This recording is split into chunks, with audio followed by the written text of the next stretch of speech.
হত্যাকারী এবং পুরো খুনি চক্রকে বিচারের আওতায় নিয়ে আসতে হবে এবং আগামী 24 ঘন্টার মধ্যে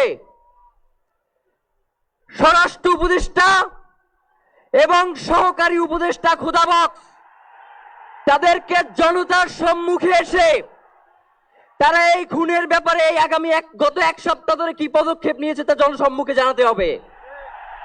যদি তারা জানাতে না পারে তাহলে তাদেরকে পদত্যাগের জন্য প্রস্তুত থাকতে হবে। আমরা ইনকিলাব মঞ্চ কোনোভাবেই শরীফ ওসমান হাদির রক্তকে বৃথা যেতে দেব না। আমরা ঘোষণা করতে চাই শরীফ ওসমান হাদির রক্তের মধ্য দিয়ে বাংলাদেশ ইনসাফ কায়েম হবে। আপনাদেরকে তিনি বারংবার বলেছেন বাংলাদেশের স্বাধীনতা সার্বভৌমত্ব রক্ষা এবং ইনসাফের লড়াইয়ের জন্য আমাদেরকে যদি জীবন দিয়ে দিতে হয় আমরা জীবন দিয়ে দেব, তবু ইনসাফের লড়াই ছাড়বো না। সুতরাং প্রিয় বন্ধুগণ, আমাদেরকে ইনসাফের লড়াই লড়তেই হবে। আপনারা রাজি আছেন কিনা?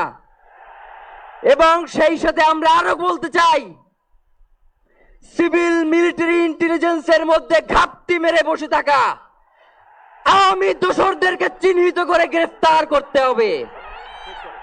প্রিয় সংগ্রামী বন্ধুগণ, শরীফ ওসমান হাদির পরিবারকে জানানো হয় রাষ্ট্রের পক্ষ থেকে আপনাদেরকে যদি কোনো সুবিধা দরকার হয় আপনারা আমাদেরকে বলবেন।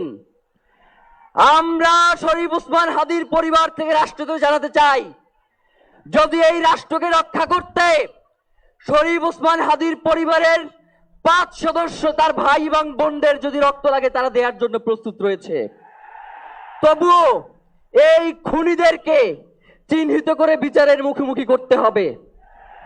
আমরা আপনাদেরকে আরেকটা ঘোষণা দিয়ে আজকের বক্তব্য শেষ করতে চাই। ওসমান হাদির নিরাপত্তার জন্যই কোন জায়গা থেকে তার লাশ নিয়ে যাওয়া হবে আমরা জানি না। ওসমান হাদি ভাই কি মৃত? তিনি আমাদের লক্ষ কোটি তরুণের মধ্যে জীবিত রয়ে যাবেন ইনশাআল্লাহ। আপনাদেরকে জানিয়ে দিতে চাই কোন ধরনের সহিংসতা ছাড়া আমরা যেহেতু ওসমান হাদির লাশকে আমরা জাতীয় কবি কাজী নজরুলের পাশে দাফন করার ব্যবস্থা করতেছি, আপনারা সবাই এই প্রোগ্রাম শেষে জনতা মিছিল নিয়ে শাহবাগে চলে যাবেন।